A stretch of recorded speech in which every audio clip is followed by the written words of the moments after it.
A kú déédé àsìkò yìí. Kókó inú ìwé ìròyìn la mú wá fún yín láti inú àwọn ìwé ìròyìn ilé wa. Orúkọ tèmi ni Ọmọgbémisọ́lá ọmọ Alọ́gọ̀madẹ̀. Lánàá ni ẹgbẹ́ òṣèlú All Progressives Congress APC gbá yá olùdíje du ipò ààrẹ lábẹ́ òṣèlú People's Democratic Party PDP, Labour Party, Atiku Abubakar àti Peter Obi bí wọ́n ṣe bu ẹnu àtẹ́ lu ìdájọ́ ilé-ẹjọ́ tribunal tó ń gbọ́ awuyewuye lórí èsì ìdìbò ààrẹ tí ó fi àṣeyọrí ìdìbò ààrẹ Bọ́lá Tinubu múlẹ̀. Èyí wáyé bí Atiku àti Obi ṣe fi ìkanra mọ́ àjọ elétò ìdìbò National Electoral Commission lórí bí wọ́n ṣe ṣe àmójútó ìdìbò. Ìgbìmọ̀ ìdájọ́ ẹlẹ́ni márùn-ún ni ó dá ẹjọ́ Atiku àti Obi nù nínú ìdájọ́ oníwákàtí 12 tí ó wáyé ní Ọjọ́rú. Ṣùgbọ́n nígbà tí ó ń sọ̀rọ̀ lórí ìgbésẹ̀ yìí níbi ìfọ̀rọ̀wérọ̀ pẹ̀lú àwọn akọ̀ròyìn tí ó wáyé ní olú iléeṣẹ́ PDP ní ìlú Àbújá, Atiku ní ìdájọ́ ilé-ẹjọ́ tribunal yìí ni ó fún òun ní àyípadà ọkàn láti ṣe ìtẹ̀síwájú ẹjọ́ yìí ní ilé-ẹjọ́ gíga pẹ̀lú àwọn agbẹjọ́rò rẹ̀. Ó ní ìdájọ́ tí tribunal gbé kalẹ̀ yàtọ̀ sí ohun tí òun rò. Bí ó tilẹ̀ jẹ́ wípé òun bọ̀wọ̀ fún òfin, síbẹ̀ òun kò lè gba irúfẹ́ ìdájọ́ bẹ́ẹ̀. Atiku ní alágbára ni òun bí ó bá kan ti ọ̀rọ̀ ilé-ẹjọ́. Gbogbo ìgbésí ayé ni òun fi ń jà gẹ́gẹ́ bí olóṣèlú nítorí òun mọ̀ wípé ilé-ẹjọ́ jẹ́ òpómúléró tí òun lè fọkàn tẹ̀ fún ìdájọ́ tòótọ́. Bí ó ti bu ẹnu àtẹ́ lu àjọ elétò ìdìbò fún bí wọ́n ṣe ṣe àkóso ìdìbò ààrẹ tí ó kọjá. Ẹ̀kúnrẹ́rẹ́ ìròyìn yìí wà nínú ìwé ìròyìn Punch tó jáde lónìí. Ìjọba àpapọ̀ ti pàṣẹ fún àjọ onípínpín iná mọ̀nàmọ́ná Discos láti bẹ̀rẹ̀ ẹ̀ka tí yóò máa jomitoro ọ̀rọ̀ pẹ̀lú àwọn oníbàárà láàárín oṣù 3 bẹ̀rẹ̀ láti ọjọ́ 1 oṣù kẹsàn-án. Àṣẹ yìí túmọ̀ sí wípé wọ́n gbọ́dọ̀ ti ṣe àgbékalẹ̀ ẹ̀rọ yìí kí ó tó di oṣù kìíní ọdún tí ó ń bọ̀.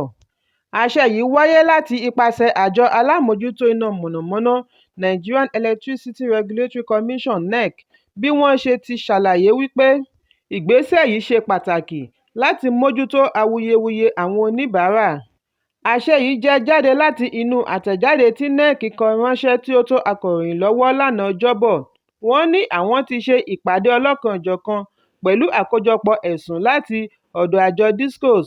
Ìpàdé yìí ṣe àfihàn wípé iṣẹ́ àwọn Discos kò tẹ́ àwọn oníbàárà lọ́rùn. Fún ìdí èyí ni wọn yóò fi ṣe àgbékalẹ̀ aago tí àwọn oníbàárà yóò máa pè sórí rẹ̀ láti fi ẹ̀hónú wọn hàn. Ẹ̀kúnrẹ́rẹ́ ìròyìn yìí wà nínú ìwé ìròyìn Punch tó jáde lónìí. Àjọ àwọn àgbà Niger Delta Pan-Niger Delta Elders Forum (PANDEF) ti sọ èrò wọn lórí ìdájọ́ ilé-ẹjọ́ tribunal lórí èsì ìdìbò ààrẹ tí ó wáyé ní Ọjọ́rú. Wọ́n ní ó yẹ kí àwọn agbẹjọ́rò olùdíje du ipò ààrẹ lábẹ́ òṣèlú PDP àti Labour Party, Atiku Abubakar àti Peter Obi tọrọ àforíjì lọ́wọ́ oníbàárà wọn nítorí wọn kò ṣiṣẹ́ tó dáa rárá lórí ẹ̀sùn awuyewuye èsì ìdìbò. Akọ̀wé àgbà fún àjọ PANDEF, Ken Robinson sọ àwọn àléébù tí ó wáyé níbi àgbékalẹ̀ ẹjọ́ láti ọ̀dọ̀ àwọn agbẹjọ́rò PDP àti Labour Party. Ó ní àwọn agbẹjọ́rò kò ṣe ìwàlẹ̀jìn lórí ẹ̀sùn náà rárá.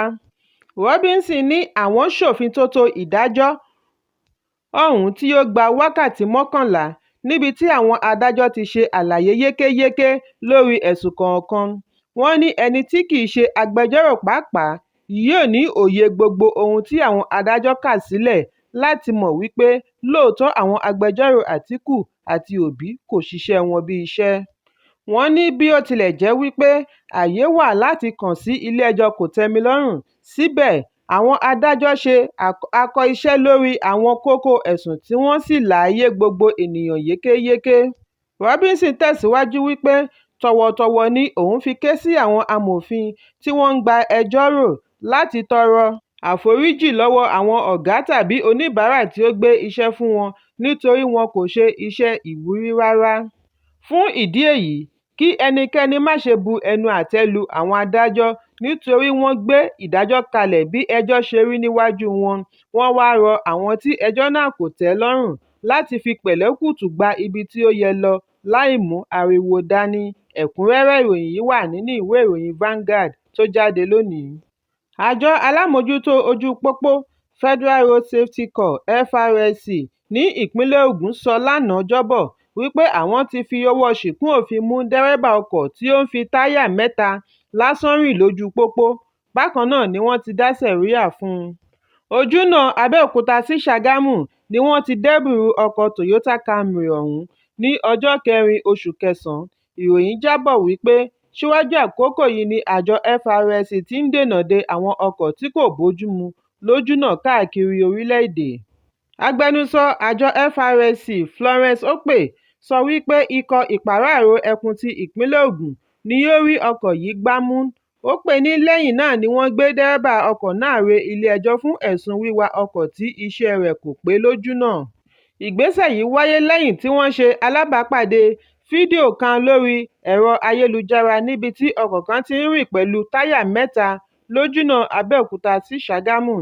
Bí ó tilẹ̀ jẹ́ wípé àjọ FRSC ti fi ìkìlọ̀ ránṣẹ́ sí àwọn awakọ̀ láti máa tẹ̀lé ìlànà òfin ojú pópó kí wọ́n yẹ̀bá kúrò nínú ìwà tí ó lè mú ẹ̀mí wọn wéwu tàbí ti àwọn èrò ojú pópó. Ẹ̀kúnrẹ́rẹ́ ìròyìn yìí wà nínú ìwé ìròyìn Daily Post tó jáde lónìí. Gómìnà àná fún ìpínlẹ̀ Rivers tí ó ti wá di mínísítà fún ilé ìjọba àpapọ̀ ìlú Àbújá, Nyesom Wike, ti sọ wípé àwọn alátìlẹyìn Peter Obi láti ẹgbẹ́ òṣèlú Labour Party kò mọ ohunkóhun nípa òṣèlú. Wike sọ eléyìí ní àná Ọjọ́bọ̀ níbi ìfọ̀rọ̀wánilẹ́nuwò lórí ẹ̀rọ amóhùnmáwòrán Channels ọjọ́ kejì ìdájọ́ ilé-ẹjọ́ Tribunal tó ń gbọ́ awuyewuye lórí èsì ìdìbò ààrẹ tí ó fìdí ẹ̀ múlẹ̀ wípé ààrẹ Bọ́lá Tinubu ni olúborí nínú ìdìbò ààrẹ oṣù kejì ọdún yìí. Wike tí í ṣe olóyè nínú ẹgbẹ́ òṣèlú People's Democratic Party (PDP) ni ó wá sí gbangba wálíà láti wá kéde àtìlẹ́yìn tí ó sì ṣiṣẹ́ fún àṣeyọrí Tinubu ní ìpínlẹ̀ Rivers. Èyí ló mú u gba ipò mínísítà ní ilé ìjọba ìlú Àbújá. Nínú ọ̀rọ̀ rẹ̀, Wike ní òun ti mọ̀ wípé Obi kò lè borí nínú ìdìbò nítorí òun ti wo ṣàkún bí ètò náà ṣe ń lọ. Òun gbóríyìn fún àjọ elétò ìdìbò INEC. Ó ní bí Obi ṣe jẹ́ ẹni tí ọjọ́ orí rẹ̀ kéré láàrin wọn, àwọn ará ìlú fẹ́ kí ó wọlé, ṣùgbọ́n ẹwẹ́nulẹ̀ ẹwẹ́nu ọkọ́ bí ètò ìdìbò náà ṣe lọ.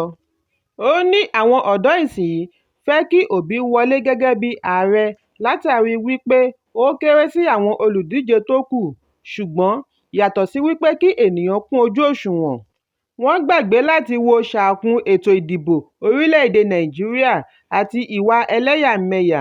Bákan náà ni ẹ̀sìn náà kó ipa pàtàkì nínú ètò ìdìbò. Ẹ̀kúnrẹ́rẹ́ ìròyìn yìí wà nínú ìwé ìròyìn Daily Post tó jáde lónìí. Lánàá ni ilé-ẹjọ́ Tribunal tó ń gbọ́ awuyewuye lórí èsì ìdìbò ilé ìgbìmọ̀ tí ó fìkàlẹ̀ sí ìlú Abẹ́òkúta, ìpínlẹ̀ Ògùn, fìdí ẹ̀ múlẹ̀ wípé Solomon Ọlámilékan Adéọlá Yáyì ní ojúlówó sínétọ̀ fún ìwọ̀ oòrùn ìpínlẹ̀ Ògùn. Níbi ìdájọ́ ẹ̀sùn tí Dàda Ganiu Adeleke láti ẹgbẹ́ òṣèlú People's Democratic Party (PDP) pè ní ìgbìmọ̀ ẹlẹ́ni mẹ́ta tí adájọ́ Kabir Garba darí ti gbé ìdájọ́ kalẹ̀ wípé ẹ̀sùn ọ̀hún kò lẹ́sẹ̀ ńlẹ̀. Bákan náà ni adájọ́ sọ wípé ẹlẹ́rìí méjì tí afẹ̀sùnkàn fà kalẹ̀ kọ̀ láti pèsè ẹ̀rí tó pójú òṣùwọ̀n fún ìdímọ́lẹ̀ ẹ̀sùn wípé ètò ìdìbò kò lọ pẹ̀lú ìlànà òfin. Gẹ́gẹ́ bí ọ̀rọ̀ ìgbìmọ̀ olùdájọ́, wọ́n ní pípè fún fífagilé àṣeyọrí Adéọlá kò lè ṣeé ṣe nítorí ẹ̀rí wọn kò pójú òṣùwọ̀n. Bákan náà ní ìpínlẹ̀ Delta, ilé-ẹjọ́ Tribunal tó fìkàlẹ̀ sí ìlú Asaba ṣe ìjẹ́rìísí àṣeyọrí Sínátọ̀ Ned Nwoko láti ẹgbẹ́ òṣèlú PDP gẹ́gẹ́ bí ojúlówó olúborí ní àríwá ìpínlẹ̀ Delta. Ìgbìmọ̀ ẹlẹ́ni mẹ́ta tí adájọ́ Catherine Ògúnṣọlá darí ni ó dá ẹjọ́ náà nù tí Ken Campbell láti ẹgbẹ́ òṣèlú Labour Party pè wípé kò lẹ́sẹ̀ ńlẹ̀. Ẹ̀kúnrẹ́rẹ́ ìròyìn yìí wà nínú ìwé ìròyìn The Sun tó jáde lónìí. Kókó inú ìwé ìròyìn àsìkò yìí kò ní jù báyìí lọ. Ẹ pàdé mi ní ìrọ̀lẹ́ fún àkọ́tún. Kí a tó lọ, ẹ má ṣaláì fi àríwísí yín ránṣẹ́, ìyẹn comment, kí ẹ sì bá wa subscribe sójúnà wa lórí YouTube kí Kókó inú ìwé ìròyìn lè máa tẹ̀ yín lọ́wọ́ ní kíákíá.